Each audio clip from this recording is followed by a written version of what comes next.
Hello, I'm Dr. Hulsebus, chiropractor. Every week we come on and we do our little podcast here on a question that we were asked, and we call it Ask the Chiropractor. When someone has a question about chiropractic, I always recommend you ask a chiropractor, because only a chiropractor truly knows whether or not chiropractic can help or not. So, a lot of times when you hear about chiropractic, a lot of people's first impulse is to think about lower back pain. Hey, I went to the chiropractor, I had lower back pain, or you know someone who went to the chiropractor because of lower back issues. And lower back issues are a major number one reason why people find themselves disabled or chronic health care problems. And chiropractic has done great things for lower back issues.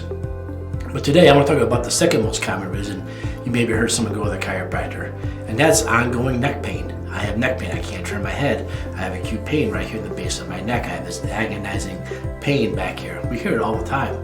Now, another thing this could contribute to is headaches. You've heard people go to the chiropractor a lot. Well, a lot of times people with neck pain also have headaches, and vice versa. People with headaches have neck pain. So even though these are technically grouped into two different sections, as chiropractors we kind of view it as one, because the neck and the headaches are so much related that a lot of times we find issues that can create neck pain or headaches. A lot of times we'll put up your x-rays and we'll ask you, I bet you have really bad neck pain, or I bet you've suffered from headaches over the years. And so I think headaches is like number 4 reason for disability in people missing work, and like neck pain is like 5 or 6. But if you add them together, the lower back pain and neck issues are the hand in hand number 1 reason for disabilities and healthcare problems that fatigue us or plague us in our society. So chiropractors, we do a lot with necks, just like we do a lot of lower back.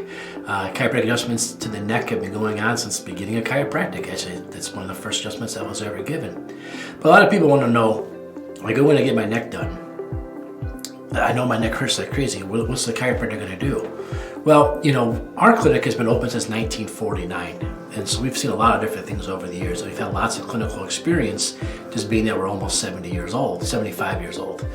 And one of the interesting things that we found that my grandpa taught my dad taught me, is that when you go to adjust the neck, one of the number 1 areas you have to look at is the thoracic spine. Now the thoracic spine is where your ribs are. Some people used to call them dorsal spine, but it's where your 12 ribs are, your 12th thoracic spine.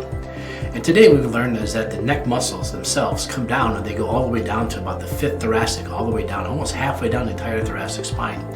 And so when you come see the chiropractor and your neck hurts really bad, it's really intense, how do we first get relief? Well, a lot of times we just get relief by adjusting the thoracic spine. I've had some patients that don't even adjust their neck the first 2 or 3 days because you can't turn your head. It's hard for me to go in there and force it to move and cause all kinds of agonizing pain. We go up in the upper back area, we free up the upper back, and then by freeing up the upper back, now we've freed up a ton of the neck muscles, and all of a sudden you're starting, I'm starting to move a little bit better, I'm feeling a little bit better, and we didn't even get to the neck yet. And so we found out that there's a major correlation. This got published here just February 27th, 2023, talking about the effectiveness of thoracic spine work and managing neck issues.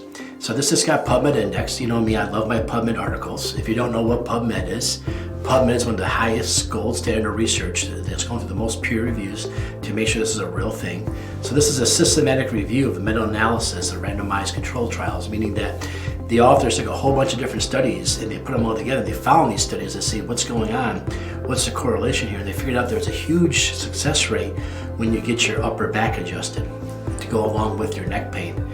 They found out that it's not only does it help with the pain and make the pain go away better, but it also helps you hold your adjustment longer. It helps what we do here, chiropractically speaking, last longer and stay better longer. Once I go, do I have to keep going, and why do I have to keep going every day? Well, they found out by getting more work done between your shoulders can lessen how many times you have to come in and how much faster it's going to get better in the neck itself by working on the upper back. So to us, it's really cool because Grandpa started doing this in 1949 and noticed that it worked. And now here we are, February 27th, 2023. Now we have the research paper that says, yeah, Dr. Bob Hulsebus, you were right. Doing that definitely pays off. It definitely makes a difference. So that's kind of fun for us. Like we said, we've been doing that forever. When I was at chiropractic school, my father said never adjust someone's neck unless you look at their upper back also. They're so closely related. And it's just kind of cool now to have the actual research back up what we're saying. So should I go to the chiropractor if I'm having neck pain? Absolutely. But what if the chiropractor wants to look at other parts of my spine? I told him I only had neck pain. Why is he adjusting me other places? Well, we're seeing more and more research come out all the time about why you adjust the whole spine, top to bottom, to affect one single area, and how if you ignore the other spots, it takes longer for things to correct. Now, why is that? Well, the number one reason that is a thing called the righting reflex, R-I-G-H-T-I-N-G, righting reflex. That says your eyes stay level at all times, no matter what. So if I hurt my neck and I tilt my head in one direction, another part of my spine is going to bend and twist to balance me straight again. And let's say the neck was the primary problem. As I work at correcting the neck over time, in theory, I'll go back.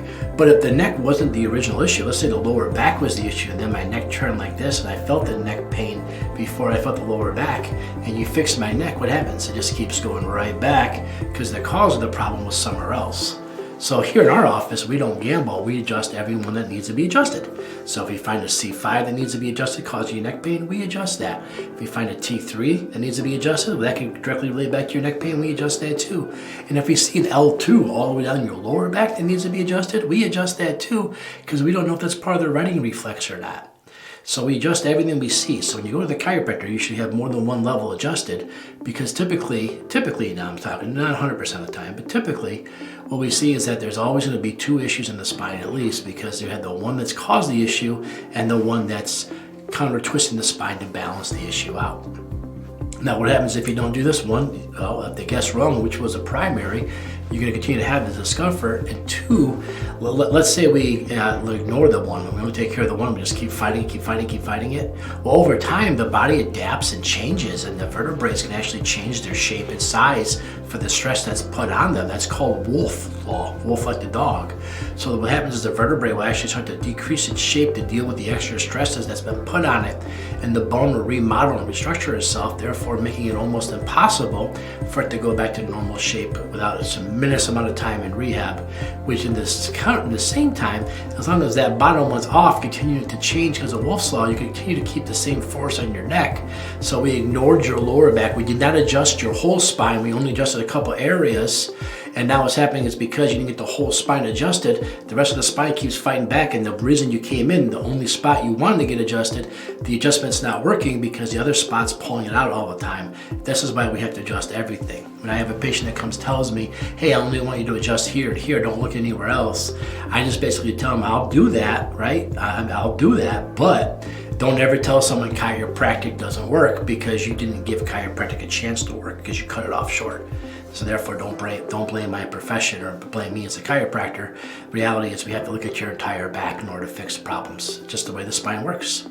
So in this study here really showed that the neck and the thoracic spine are closely related. What's interesting about this research paper, and I think is really interesting, is that they talked about the neck and holding your neck adjustments better, but they looked at the thoracic spine. I know the muscles end about T5, T6, but this study showed anywhere from T1 to T12. So I mean, even with past the neck muscles, way past the neck muscles, and it showed still by getting that part of your spine adjusted, even if it's like T11, it still made a huge difference. Again, I have to theorize because of the righting reflex.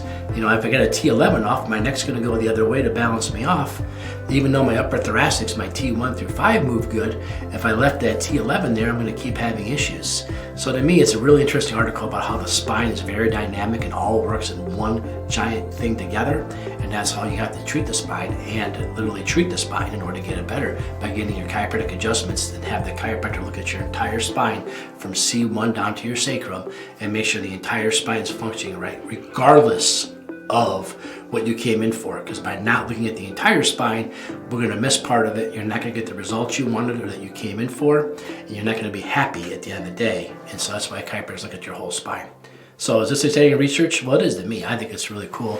I think it validates a lot of the stuff that we do here in the office. Again, the effectiveness of the thoracic spine manipulation on the management of neck pain, a systematic review and meta-analysis and random control trials, from the Journal of Pain, February 27th, 2023. The lead author's last name is Tsegay. I'm not going to try to say it. I have a hard time saying my own name sometimes, but I'm not going to try to say that one. But take a look at it. Again, go to PubMed. Just go to google.com. type in effectiveness of thoracic spine manipulation and neck pain PubMed. It'll pop right up. Remember, if you're on PubMed, you'll be at nih.gov. You'll see it there, ncbi.nim.nih.gov, PubMed.